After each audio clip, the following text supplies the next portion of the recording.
Recording is starting.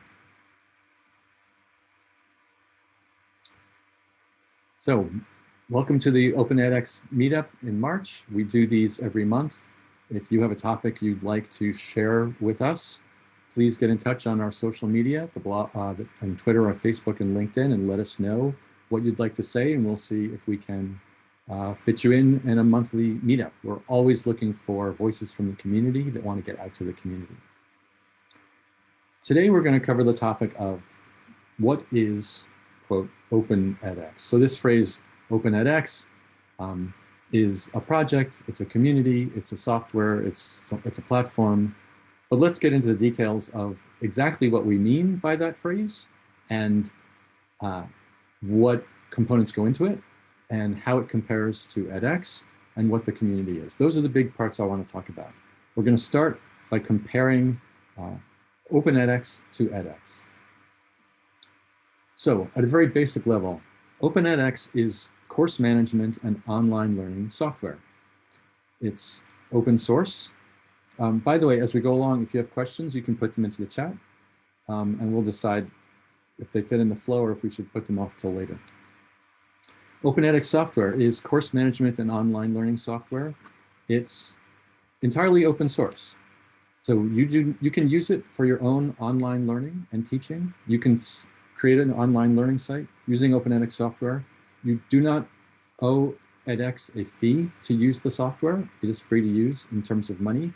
And you do not need permission from us to use the software. We have released it to the public. It's available on GitHub, and you can use it to run your own courses on your site. This is a big part of edX's mission to educate the world, is to give away the software to let other people also can help to educate the world. And there's a lot of people out there who are using it at this point. There's about 1,500 sites. It's impossible to get accurate numbers because, as I said, you don't have to pay us and you don't have to get our permission. So we don't know when a site is launched. We do go out and try to gauge the health of the ecosystem in terms of sites that are running and what they're doing out there. So we've got some rough numbers, 1,500 plus sites, 30,000 different courses in more than 50 different languages from more than 110 countries around the world. So just by those numbers, Open edX has made a big dent in the online education problem for the world already. And it's very encouraging to see that. And it's being used by universities, by corporations, by non-governmental organizations, and even by entire nations. And this is a small sampling. I couldn't, of course, put 1,500 sites up on a screen, but these are 13 different nations around the world who have started an initiative to say, within my country, within our country, I want to have an online learning site that any university in our country can join and educate our citizens. And we've got 13 different national platforms that are running on Open edX. And that's very gratifying to see that for an undertaking that large, Open edX will scale up and will be chosen by nations to do that kind of work. Now, of course, the largest site that uses Open edX is edX.org. And for a lot of people, when they say edX, this is what they mean. The website, the edX website, where you can go and take online learning classes, right? You can take courses. We have 3,200 or so courses, 35 million different learners from 160 different institutions around the world. So edX.org is one of those sites that's running the Open edX software. It's the largest one out there. And this site is, these were in, okay, so this, sorry, I thought these were in the wrong order. edX.org, that website is run by a company called edX Incorporated. They're my employer. I work for edX. We're a nonprofit corporation, and we have a three-pronged mission, which we adopted when the company started back in 2012, and it is still our mission. We increase access to high-quality education for everyone everywhere. We enhance teaching and learning on campus and online, and we advance teaching and learning through research.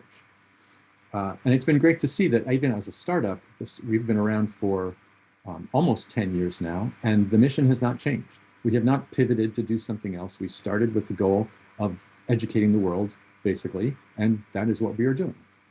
We employ about 250 people. at this point. We've continued to grow. We're writing job descriptions even this week to hire more people to help us with our mission. And the website edX.org was launched in 2012 with one class, and it's grown since then. That class was taught, by the way, by Anand Agarwal, who continues to be our CEO and lead the mission. So we've been on a 10-year drive to do this thing we started, and we're still working at it. We took the software that ran edX.org and we open sourced it as the Open edX project in 2013. So Open edX as a platform has been open sourced for, I can't do the arithmetic in my head, 8 years now. And it's been great to see it grow out into the community. Now, the software, on edX.org, the courses are authored by what we call the edX partners. And these slides should have been in the other order. edX.org partners are institutions around the world. Like I said, 160 different institutions. They author the courses that are on edX, and they own those courses, the copyright of those courses. And we do not have a way on the edX website for individuals to run courses. We're not like YouTube.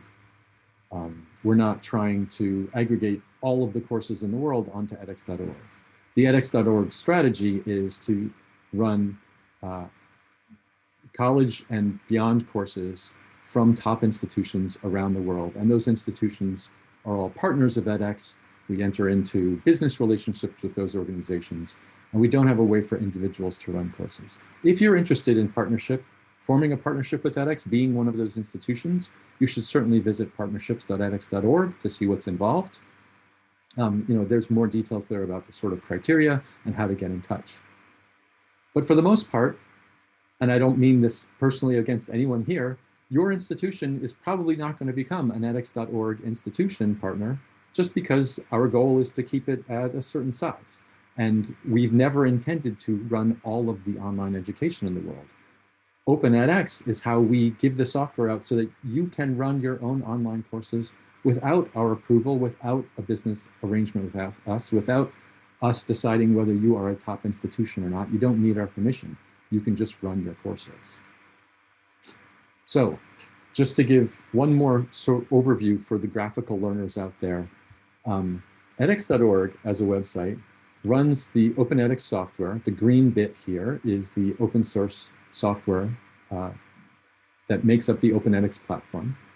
But in addition, it runs some software that is not open source. The pink rectangle, for instance, our homepage and how learners find courses on edX.org, what we call the marketing site, is not open source software. And then the other major component of edX.org is the courses themselves, the 3,200 courses, which are authored and owned by the 160 different partner institutions. That's what makes up edX.org. Your site, if you choose to run Open edX, and I hope you do, your site uses the same Open edX platform that edX.org does. So it's the same core software. All of the software that basically delivers the learning to the students is the open source Open edX platform software. But then you bring your own courses to run on your site. So just to go back and forth. So edX.org has the open source software, plus a little bit more software, plus the edX courses. Your site has the Open edX software, plus your courses. That's how it works. To get started, you should know that we release the Open edX software every 6 months, and we've named them alphabetically after trees. So we're up to Koa. The release before that was Juniper. The next release, which will be coming out in June, is called Lilac. Your best bet is to find a service provider. And there are many of them. There are dozens, and you can find them on the openedx.org website there. They are in the business of helping people install and configure and run and customize and even create courses to run on Open edX sites.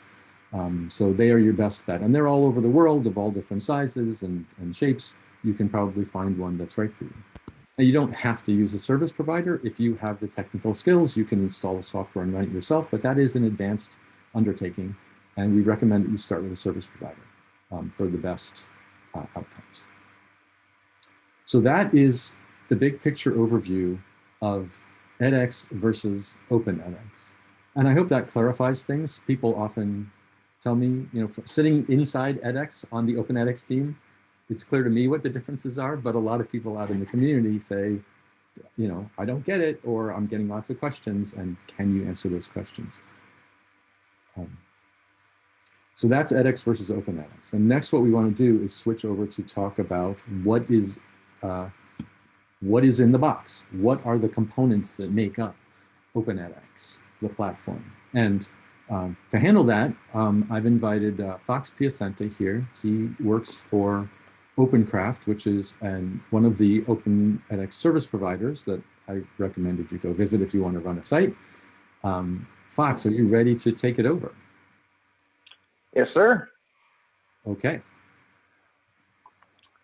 All right, so OpenEdX comes with a slew of components, so they can be a little bit confusing. One of the things we get asked most often is, okay, so which part is OpenEdX? And the answer is that this system is built to scale, so there are several smaller components that each do dedicated tasks. The big three that everyone who works on the OpenEdX platform gets to know intimately are the learning management system, the content creation studio, and XBlocks. Okay, did you next there? Next, there you go. As well as several supporting components come out of the box. We have an e-commerce system, a discussion and forum system, an analytics system, an external grading service called XQ, a new learning content storage system called Blockstore, and several micro front ends, three of which are an editable gradebook, a special publishing tool called Publisher that lets you approve courses as they're going out, and a replacement front end for the learning management system called front end learning, and many more. So I'm going to show you a few of these today. We'll need you to stop sharing your screen, Ned. Yep. Okay. And I will. So this is the learning management system. If you have ever taken a course on edX.org or an installation that has OpenEdX, this will look familiar to you. You have your units that you can move through, you have your content, and you have your discussion forums. Now, what's interesting about the discussion forums is that what powers this is a back-end service which runs separately from the main LMS. And there are several services that power the LMS in this way. And we won't go through all of them, but this is the primary one that most people interact with. On the back end, we have a full content creation studio. Every course is authored by someone in the studio who is able to add in blocks as they want to. Oh, blocks, XBlocks. So the big killer app of the OpenEdX project is the XBlocks system.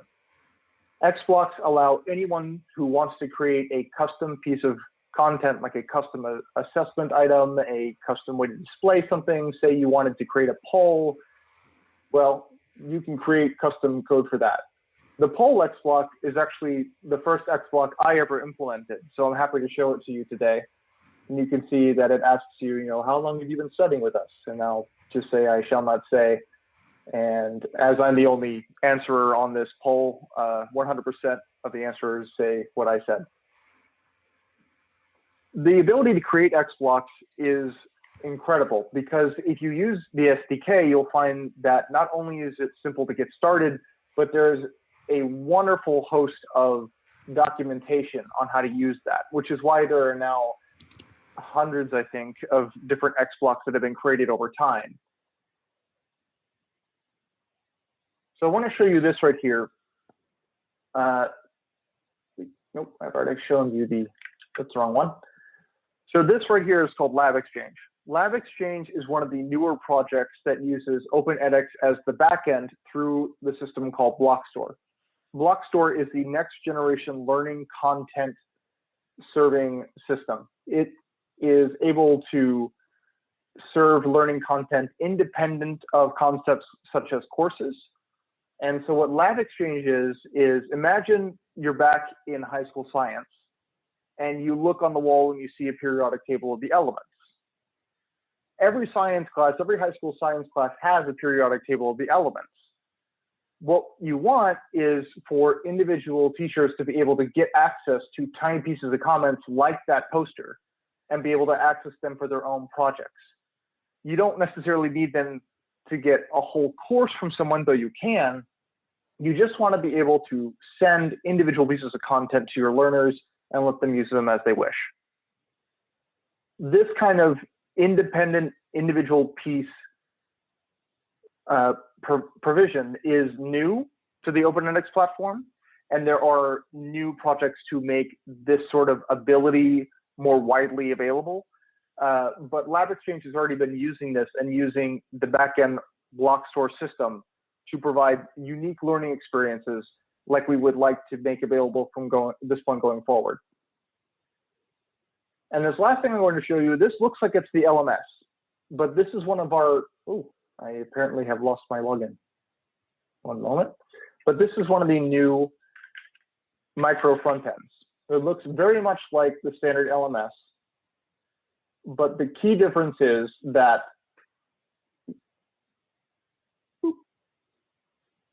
it's written in a pure front-end language, React with JavaScript. And so the wonderful thing about this is, oh, and it's not working today. All right. Well, I can't quite show it to you today, apparently. But we are creating these new systems called micro frontends that allow you to write your own frontend for the Open edX system. Of course, content page might work. It might work. Or we can take. I'll just come back later. Live okay, demo. so Live demo. If I can, yeah, it's live demo. If I can come back to it later, maybe we'll show you. But it basically looks almost exactly like the LMS, so it's not that visually impressive. What is impressive about it is the fact that you can make your own front end for Open edX, and you don't have to use the out-of-the-box one. And not only is this micro front end available, but all of the utilities that make it up are also open source. So you don't have to start from scratch on the infrastructure of creating your own front end either. These are available for anyone to use.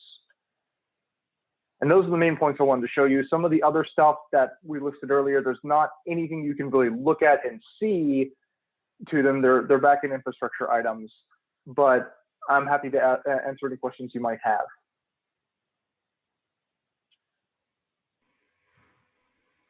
Okay, and there haven't been any questions so far, which either means we totally nailed it or I scared everyone off from asking questions.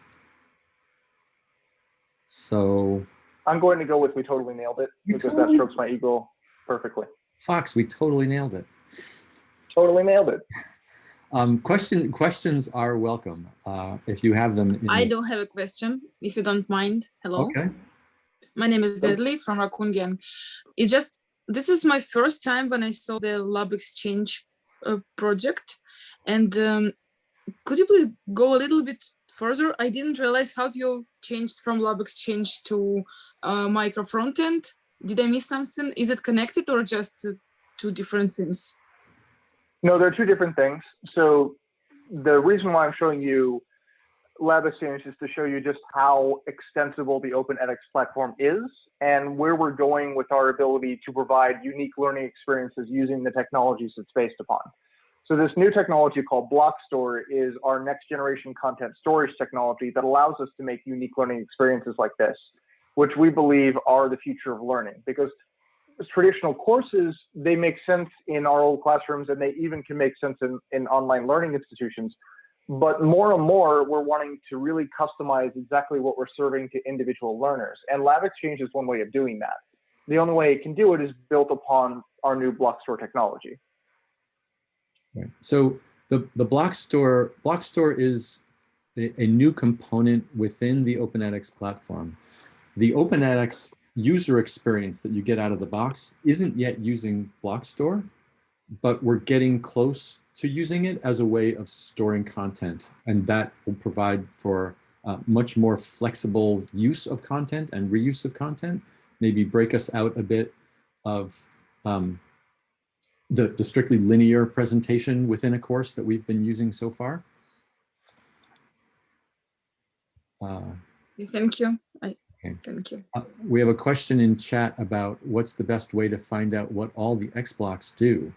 And there is a wiki page. I'm not sure how best to share that wiki page with everyone here. So if we, I can put it on the screen. Marco is our product owner for Open edX and has helpfully linked to the XBlock directory, which is a wiki page that we have. This is community maintained, so there's no guarantee that all of the information here is complete or entirely up to date, but it gives you a good overview of what's out there for XBlocks. When you install Open edX, there is a set of XBlocks, I don't know the exact number, 24 or so, that are the kinds of content that you typically see in an edX or Open edX course. By the way, if you want to see the sorts of learning you can do in a course, you can literally take a course on edX.org if you want, but one of the courses on edX.org is the demo course, which just sort of runs you through, like, here's a text response, and here's a multiple choice, and here's like all the different types of responses you can have in a course, each of which is an XBlock. So that's also a good way to get a sense of sort of what all the pieces are that you can use. One additional detail that I might flag is that the extensibility of XBlocks is where a lot of the power is. Yep. But I think at least on edX.org, the vast majority of XBlocks used for courses today, 96+% of them are video, text, problems, which is really complicated. That one's really, really big. Open response assessment, drag drop, and LTI.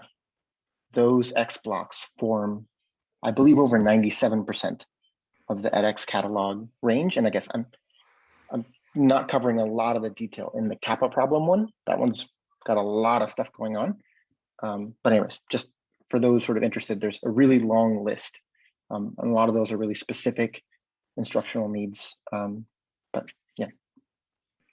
Right, and just for a little bit more backstory on XBlock, as Marco mentioned, it's an extensible entry point into the system. Anyone with the right technical skills can write a new XBlock if they have a different idea of how to present content or accept answers from students.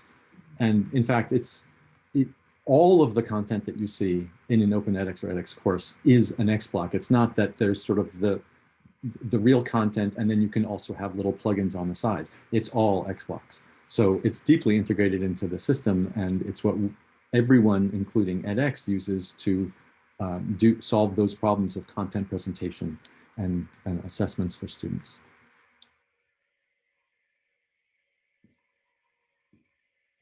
There's a question here. Do you consider XBlocks as the next version of SCORM?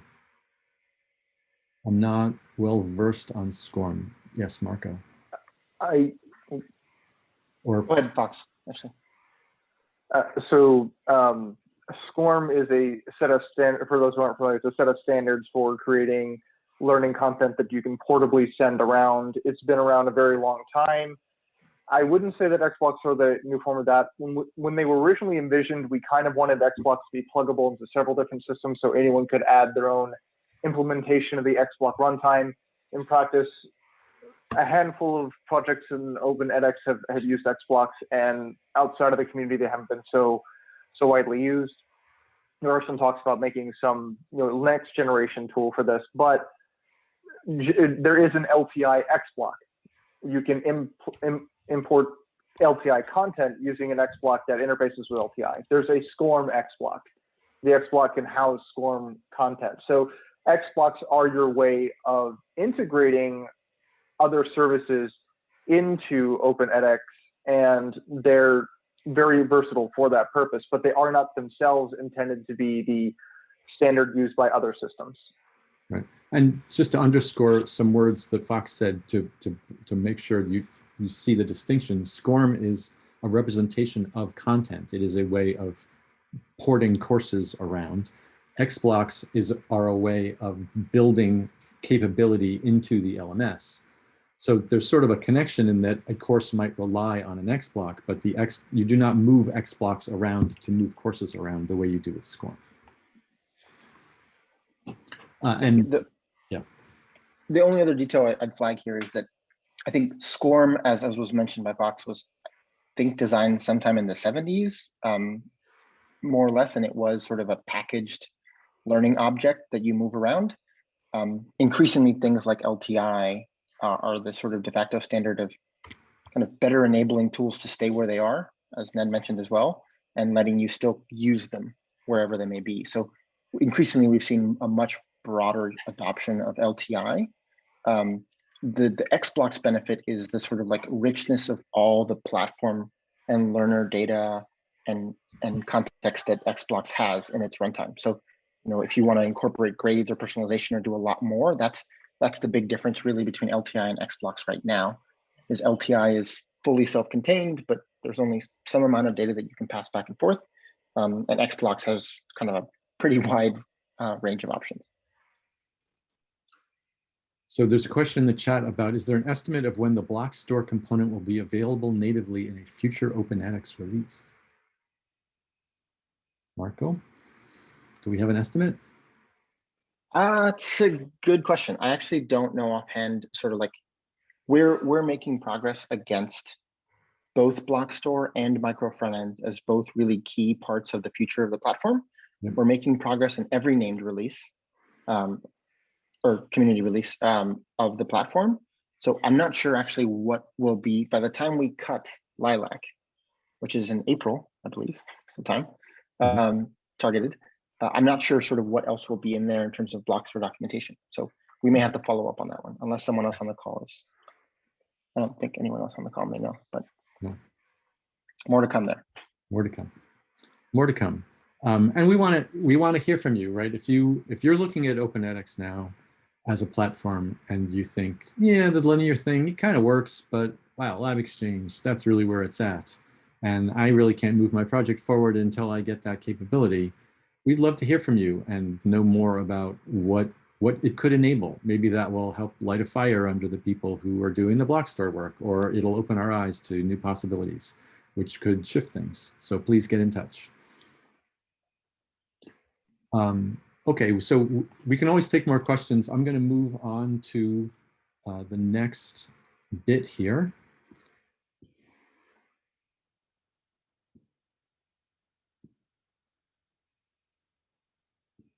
So the last component I wanted to talk about was the OpenEdX community, because it's not just software, it's people. There's a lot going on. We have events. So for instance, there is the monthly meetup, which is this. We've missed a few months, but basically every month. And as I said at the beginning, if you want to tell us something, let us know, get in touch, and we'll figure out a slot for you to come and talk to the community. I work at edX, and this is mostly me talking and Marco answering questions, but this is not meant to be edX talking out to customers. This is meant to be a community discussion. So if you've got something you want to talk about, let's hear about it. We are running a half-day virtual conference on May 27th, and this might be the first time we've publicly said what the date is. We had planned our traditional annual conference to be in Portugal in the spring of 2020, and we all know what happened to that. We couldn't do it. We didn't think we could do it again this spring, so we are not planning a physical conference this spring, but we are going to be doing a half-day virtual conference on Thursday, May 27th. That we are actively in the planning process for that. I'm excited that that event is actually being planned much more by the community than previous conferences have been. We've gotten together a small group of people who have made that conference come together, which is exciting. And as a smaller virtual conference, it may not be an annual thing. We might be able to do it more frequently. So we're very interested to be running more events. We're going to be doing a face-to-face conference in 2022. That planning is actually already underway. It turns out you need a lot of lead time to physically host a conference someplace, so those discussions have already started. There are no more details that I can announce here, but stay tuned. But also, should there be more? Should there be other meetups? Should there be different types of online events while we can do online events? This is up to you. We run a bunch of them, but we don't have to be the only ones running them. Online, we have our discourse forum, and I mentioned it at the top here, discuss.openedx.org, but I just wanted to show you a picture. You can see that there are a variety of topics and people talking. People come for everything from how do I get it installed to I'm thinking through a pedagogical issue here and what's the best way to approach it on this platform, or hey, we're hiring someone to do these kinds of things, or here's an upcoming working group and this is the agenda, and if you want to get involved, do it over there. So the discourse forum that we have at discuss.openedx.org is really kind of the focus of the community in terms of online interactions. And as I mentioned earlier, there's also a Slack channel. I'm not going to show you what Slack looks like. We all know what Slack looks like. The social media, again, the blog, the Twitter, the Facebook, the LinkedIn. Come and join us there. We will put information there. We need to get the word out. We could use your help. One of the things that I've been very excited about in the last year is the rise of the working groups within the community. They are by the community, meaning community people coming together for the community to benefit the community, to grow OpenEdX for the community. The two major working groups that we've got going are, there's the build, test, release working group, which is overseeing the release, the community releases that come out every 6 months named after trees. Koa back in December, Lilac coming up in June. They have been taking over the responsibility of those releases from edX, which is great because they are the releases for the community. So the community should be in charge of how they go. There's also the marketing working group, which is has tasked itself with the problem of how do we get the word out about OpenEdX? How do we explain what the OpenEdX platform and community and world and project is? How do we run events? It's a spin-off of the marketing working group that is organizing the virtual half-day conference in May. So I encourage you to get involved with either the build, test, release working group or the marketing working group, or we might want to have other working groups. I've heard rumblings of a data and analytics working group. It would be really cool to have a pedagogy working group. There's a lot going on in the OpenEdX world, and it doesn't have to be everyone sitting by themselves. They can come together to make things happen. And that's really a big thing about community is it's really you. Whatever you want to have happen, we can help coordinate. We can give you a place to make things happen. We can give it an official stamp of approval as a working group, and you can make things happen. And I don't want to get too emotional about this, but there's one more thing that OpenEdX is, and that is a movement. I mentioned up front the mission that edX had adopted way back in 2012 and still has to this day. And I summarized that as educating the world. edX and the OpenEdX project are powerful movements for change. And you being here is helping that movement. And like I said, I don't want to get too emotional about it, but I am very glad to work on a project that has as its goal educating and uplifting the world. And I am really appreciative that you are here to help me with that project. And I look forward to, in the next year, doing even more with that project and with you to educate even more of the world, even better. And with that, we can have an open-ended Q&A. There were some in the chat there while I was ranting about educating the world. Marco has told us about MFEs and Blockstore. There are some links here. We got to figure out how to get these links to the people that are going to watch this video later. We'll do a good job of that, I promise. Fox says, I had the opportunity to contribute a great deal of code to the Library Authoring MFE and can say it's a really cool project and it was a lot of fun to work on. The mic is now open. I have no more slides to show. I'm going to unshare the screen and we can just have a conversation. Hi, everyone. Hey. I had a quick question and I posted in the forum.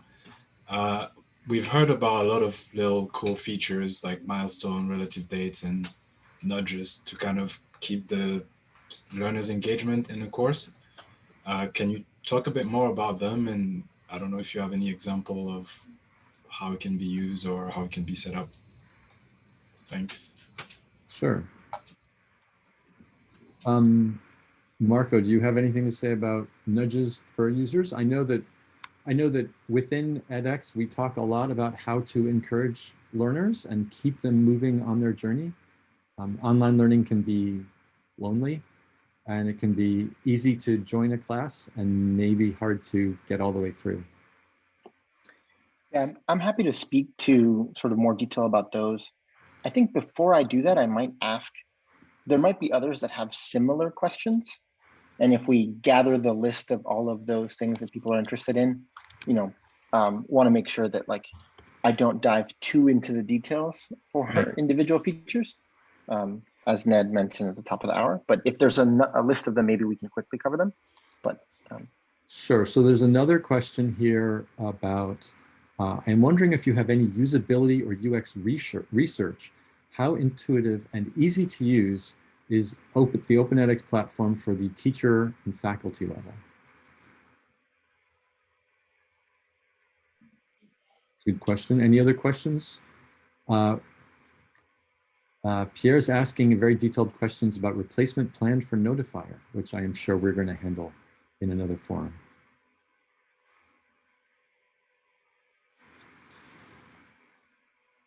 I would have a question.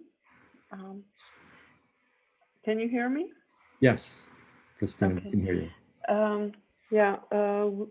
Well, my organization would love to make an edX course in several languages optionally. And is there any possibility for like maybe like subtitles or something in another language where we can switch it on and off? Yep, really? I'm sorry, I was nodding. I don't know the answer to the subtitles in different languages. I just want to make one small tweak to what you said. You said your organization wants to have an edX course in multiple languages, and I'm assuming what you mean is an open edX course. Yes. Okay, because an edX, as we all learned, an edX course means your institution becoming one of the 160 partners of edX.org, right? Yep. Okay. Yeah, but I mean, I'm not sure yet which way we will go. We Sure. are a consortium of several organizations Yep. on European level, so it might happen that it's. Yep. Okay. Any of the platform, I guess it's the same blocks, building blocks. It might it's exact. Yeah, the same courses will run on both because, like I said, it's the same core of delivering the courses is the same software on both. Mm-hmm. I know lots of sites solve the multi-language problem by having a number of courses. So you go to their homepage and you can see the same course in multiple languages. I'm not sure how they do their course production workflow to make that not crazy, to sort of keep them in sync. But that, for instance, that could be a great question for the discourse forum to get some ideas about how other people have solved that problem. It's also worth noting the Blockstore project. One of the things that is trying to be done with it is the ability to have multiple translations or something of a block. On Lab Exchange, they do this already. They've got it working to where individual pieces of learning content can be translated into several different versions. But aside from that, I believe that most organizations will create multiple courses and they have to figure out how to work around it right now. But one thing that is a little bit easier is that on the video XBlock, you're able to upload transcripts of multiple different languages. So while you're watching the video, a transcript will play by in your native language, showing you exactly what it is being said. So you have a way to upload that for video blocks in particular. Mm-hmm. Maybe another little question to this, because there are so many languages or so many nations interested in our courses that it's like 20, 30 languages at least we would have to provide. And the course material is rather simple, that there is not much complicated stuff in it. So would it be possible to automate that, something like DeepL translator or something, you know, to connect? But maybe I should put this question on the Discord, on the discussion side, you know, to have at least a rough translation. Yeah, I would definitely recommend posting to the forum and asking how other people have solved this problem before, because you are not the first organization that's needed to present a course in multiple different languages. So I'm sure that the community has several resources or several ways they tried to solve the problem before. Right. Just dropped a link into our documentation that has the how you can upload transcripts for multiple languages. And just so you know, that side of things is a feature that is offered by many encoding services that do automatic transcript generation. Translation is also a service that they offer. Right. Ed is also on the OpenEdX team here at edX. We have a tradition. Anyone who's got Ed in their name has to be on the OpenEdX team at edX. Eden, who has not yet spoken, Eden is here and is also on the OpenEdX team because her name starts with Ed. So your parents decide your path. Yes, that's right. Our parents have decided our path. Exactly. Okay, maybe could you maybe provide me with the link again so that I'm not... it's in the chat, and I'll be collecting all these up and putting them on the YouTube recording too. One of the questions that scrolled past, is there a plan to have something like learning path feature? And I'm not sure if that's a term that everyone agrees exactly what it means, but maybe it is. Well, it does depend a little bit between organizations. We've heard several organizations ask us when trying to start up a new OpenEdX instance, do you offer learning paths? And then they usually have a little bit different idea of what that means. But usually what it means is, you know, several courses in one to make a program, or several pieces of learning content in one to make a program where you can string them together to make, you know, like a micro degree or something like that. And such a feature does not exist in stock OpenEdX right now, but one of the goals, for instance, of, again, the Blockstore technology is to make writing such a utility that can be more openly available easier. So, I mean, I know it's kind of like it feels like everything is being thrown into this Blockstore bowl right now, and a lot of the really tasty features are right there, but that is the case. We are very excited to bring much more to the community through the platform and Blockstore.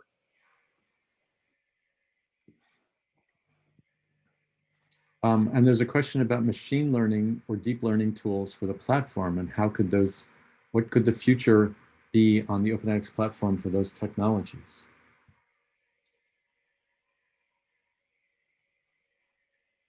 You tell us. What use cases do you have in mind for machine learning and deep learning development?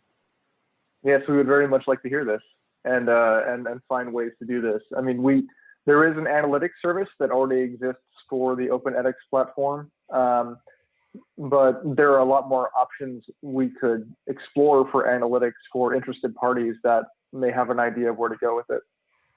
I know that at one point we were doing machine graded long form answers, although we haven't been doing that recently I'm not sure exactly why. But. There's two things that I would mention kind of in this area is, like, at the highest level, there's questions about making the platform more pluggable to support adaptivity or other engines or other tools that have machine learning at their core. And there's lots of ways to achieve that. A lot of the stuff we've talked about around microfrontends and other things like plugins in the front end, hopefully actually move the platform in a direction that makes it easier to build and stuff like that.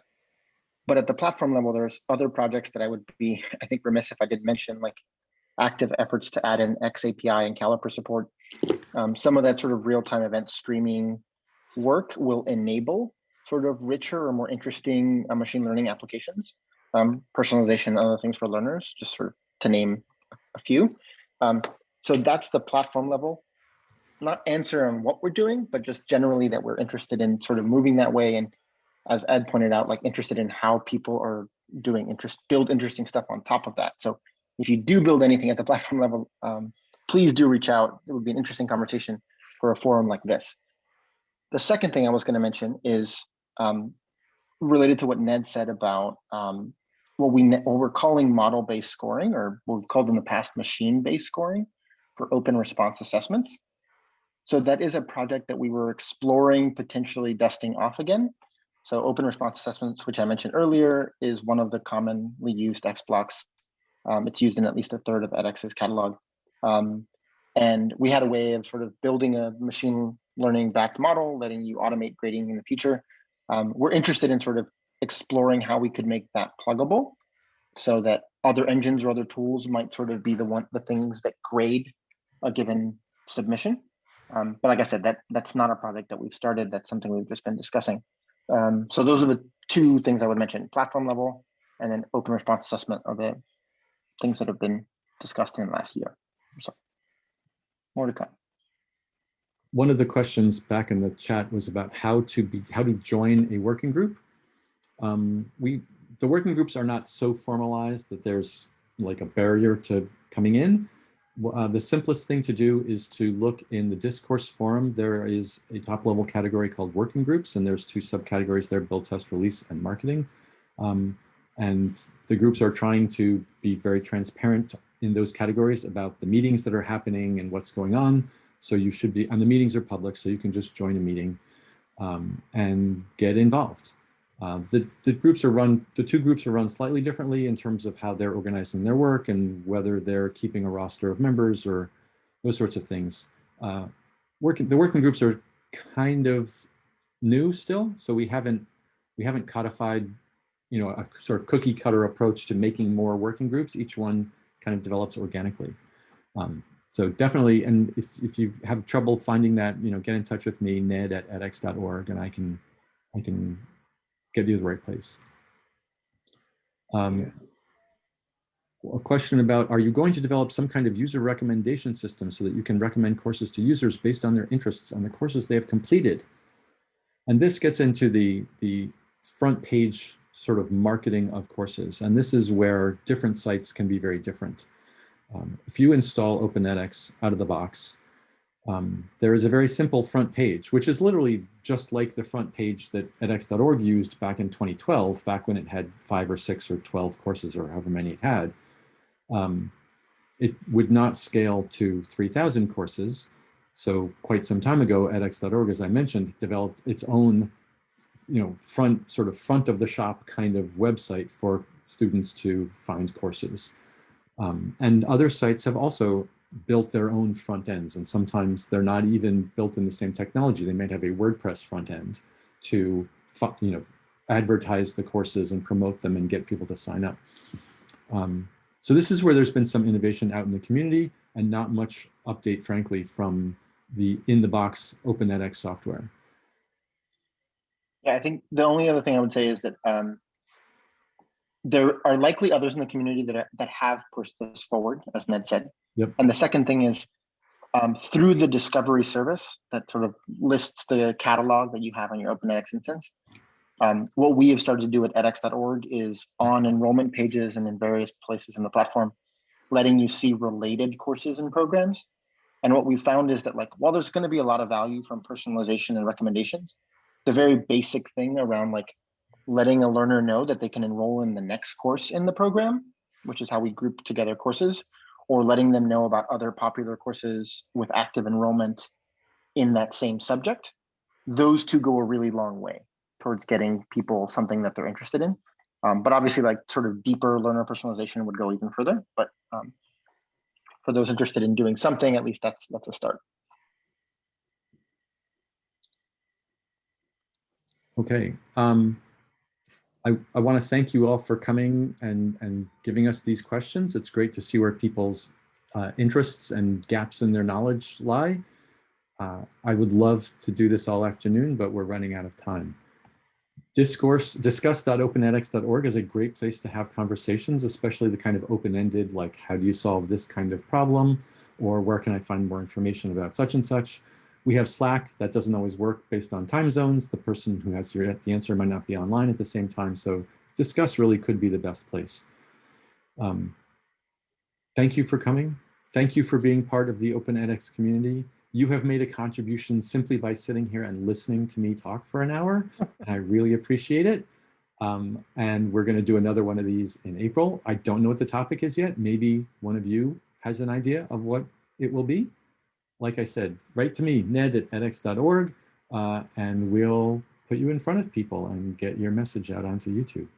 Thanks for coming, everyone. Thanks for being part of the movement. It's a movement. It's not just software, it's a movement to educate the world. Thank you very much. It was a great lecture. Thank you. Thank you. Thank you, Thanks Ned. a lot. Thank you, Fox. Good luck. And Mike. Bye. Bye. Bye.